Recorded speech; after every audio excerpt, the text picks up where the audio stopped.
চন্দননগর জগদ্ধাত্রী পুজোর জন্য ফেমাস, কিন্তু কোনোবারই আমি চন্দননগরে জগদ্ধাত্রী পুজো দেখতে যাইনি। এই প্রথমবারই গিয়েছিলাম পুজো দেখতে, আর আমরা গিয়েছিলাম দশমীর দিন। তো সেদিন যেমন সুন্দর লাইটিং ছিল, তেমনি সুন্দর ঢাকের আওয়াজও ছিল।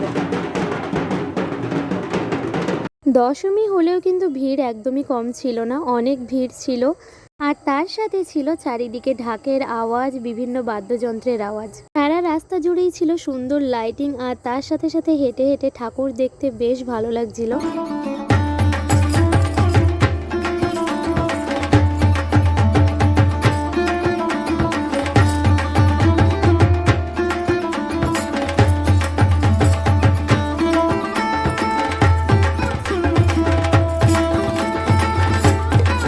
এরপরেই দেখলাম বাগবাজার সার্বজনীনের ঠাকুর, আর মায়ের মুখটা ভীষণ সুন্দর লাগছিল, তার সাথে লাইটিংও ছিল খুব সুন্দর।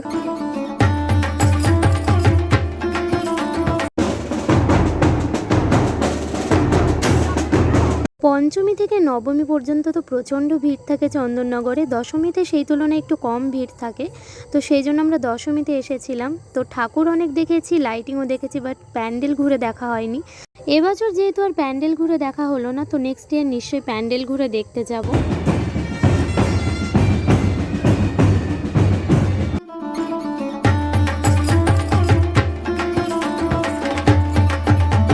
এরপরেই দেখলাম চন্দননগরের বুড়িমাকে, যার মাথার ওপর শিব ঠাকুরও ছিল। এখানকার সব লাইটিংয়ের মধ্যে আমার সব থেকে ভালো লেগেছে এই লাইটিংটা, যেখানে মেঘের ওপর থেকে বৃষ্টি পড়ছে। আর মেইনলি এখানে নেচারকে বাঁচানোর উদ্দেশ্যে এরকম লাইটিং করা হয়েছে। আর এই লাইটিংটা দেখে মনে হলো গ্লোবাল ওয়ার্মিংকে তুলে ধরা হয়েছে এখানে। আর সূর্যি মামা দেখো এদিক ওদিক তাকাচ্ছে।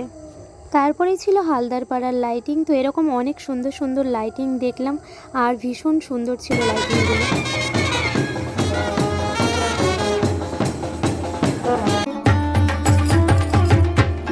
এরপরই দেখলাম সাবিনাড়ার ঠাকুর, আর সাবিনাড়ার লাইটিংগুলো অসাধারণ সুন্দর করেছিল। এখানে বিদ্যাসাগরের বর্ণপরিচয়ের ওপর বেস করে এখানে লাইটিংটা করা হয়েছিল, আর সতীদাহ প্রথার ওপর বেস করেও এখানে সুন্দর একটা লাইটিং করা হয়েছিল।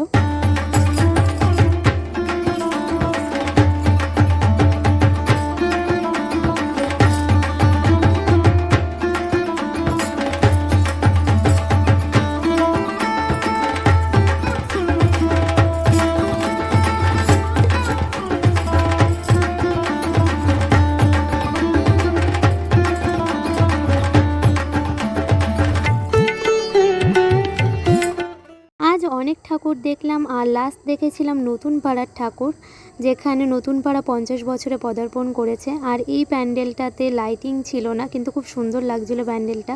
তো তোমাদের সাথে দেখা হবে নেক্সট ব্লগে, ততক্ষণের জন্য চ্যানেলটাকে সাবস্ক্রাইব করে দিও, আর ব্লগটা ভালো লাগলে লাইক কমেন্ট শেয়ার করে দিও। চলো টাটা গাইস।